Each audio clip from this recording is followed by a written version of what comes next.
ओम नमो भगवते वासुदेवाय। भागवत पुराण अष्टम स्कंद 20वां अध्याय।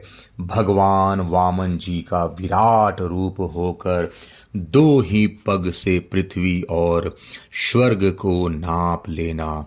श्री सुखदेव जी कहते हैं, राजन, जब कुल गुरु शुक्राचार्य ने इस प्रकार कहा तब आदर्श गृहस्थ राजा बलि ने एक क्षण चुप रहकर बड़ी विनय और सावधानी से शुक्राचार्य जी के प्रति यूं कहा। राजा बलि ने कहा, भगवन, आपका कहना सत्य है। गृहस्थ आश्रम में रहने वालों के लिए यही धर्म है जिससे अर्थ, काम, यश और आजीविका में कभी किसी प्रकार बाधा न पड़े। परंतु गुरुदेव, मैं प्रहलाद जी का पौत्र हूँ और एक बार देने का प्रतिज्ञा कर चुका हूँ। अतः अब मैं धन के लोभ से ठग की भांति इस ब्राह्मण से कैसे कहूं कि मैं तुम्हें नहीं दूंगा। इस पृथ्वी ने कहा है कि असत्य से बढ़कर कोई अधर्म नहीं है। मैं सब कुछ सहने में समर्थ हूं, परंतु झूठे मनुष्य का भार मुझसे नहीं सहा जाता। मैं नरक से, दरिद्रता से, दुख के समुद्र से, अपने राज्य के नाश से और मृत्यु से भी उतना नहीं डरता हूं। इस संसार में डरता हूं जितना ब्राह्मण से प्रतिज्ञा करके उसे धोखा देने से डरता हूं। इस संसार में मर जाने के बाद धन आदि जो वस्तुएं साथ छोड़ देती है, यदि उनके द्वारा दान आदि से ब्राह्मणों को भी संतुष्ट न किया जा सका तो उनके त्याग का लाभ ही क्या रहा। दधीची, शिवी और महापुरुषों ने अपने परम प्रिय दुस्तज प्राणों का दान करके भी प्राणियों की भलाई की है। फिर पृथ्वी आदि वस्तुओं को देने में सोच विचार करने की क्या आवश्यकता है। ब्राह्मण, पहले युग में बड़े बड़े दैत्य राज्यों ने इस पृथ्वी का उपभोग किया है। पृथ्वी में उनका सामना करने वाला कोई नहीं था। उनके लोक और परलोक को तो काल खा गया, परंतु उनका यश अभी पृथ्वी पर ज्यों का त्यों बना हुआ है।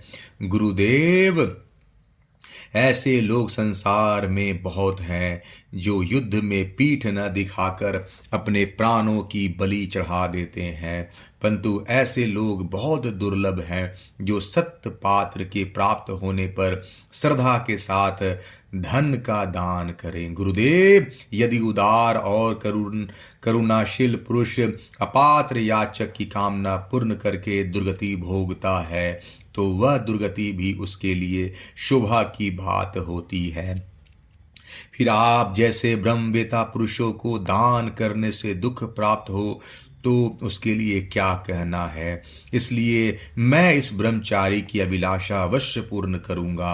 महर्षि, वेदा विधि के जानने वाले आप लोग बड़े आदर से यज्ञ यज्ञादि के द्वारा जिनकी आराधना करते हैं वे वरदानी विष्णु ही इस रूप में हो अथवा कोई दूसरा हो, मैं इनकी इच्छा के अनुसार इन्हें पृथ्वी का दान करूंगा।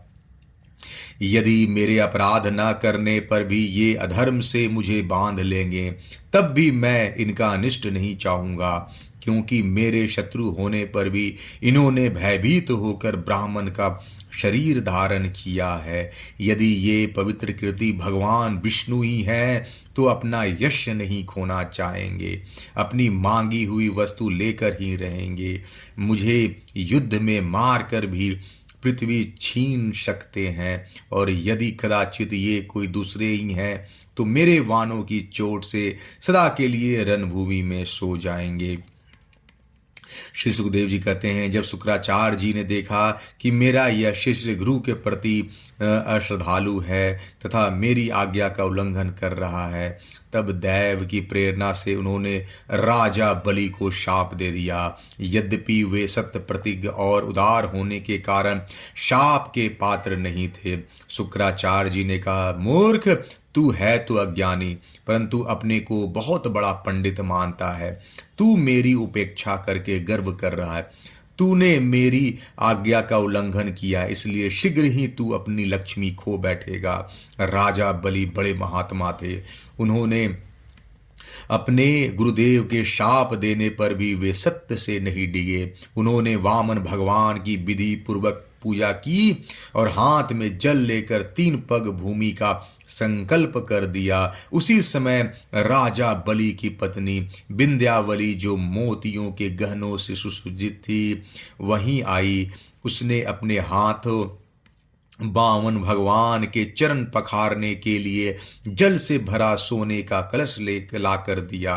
बलि ने स्वयं बड़े आनंद से उनके सुंदर सुंदर युगल चरणों को धोया और उनके चरणों का वह विश्व पावन जल अपने सिर पर चढ़ाया। उस समय आकाश में स्थित देवता, गंधर्व, विद्याधर, सिद्ध, चारण सभी लोग राजा बलि के इस अलौकिक कार्य तथा सरलता की प्रशंसा करते हुए बड़े आनंद से उनके ऊपर दिव्य पुष्पों की वर्षा करने लगे।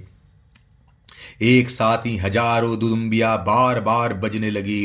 गंधर्व, किम पुरुष और किन्नर गान करने लगे, अहो धन्य है इन उदार शिरोमणि बलि ने ऐसा काम कर दिखाया जो दूसरों के लिए अत्यंत कठिन है। देखो तो सही, इन्होंने जानबूझकर अपने शत्रु को 3 लोकों का दान कर दिया।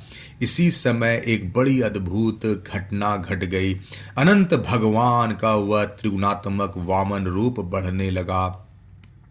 वह यहाँ तक बढ़ा कि पृथ्वी, आकाश, दिशाएं, स्वर्ग, पाताल, समुद्र, पशु, पक्षी, मनुष्य, देवता और ऋषि सब के सब उसी में समा गए। ऋत्विजाचार्य और सदस्यों के साथ बलि ने समस्त ऐश्वर्यों के एकमात्र स्वामी भगवान के उस त्रिगुणात्मक शरीर में पंचभूत इंद्रियें, उनके विषय, अंतःकरण और जीवों के साथ वह संपूर्ण त्रिगुणमय जगत देखा।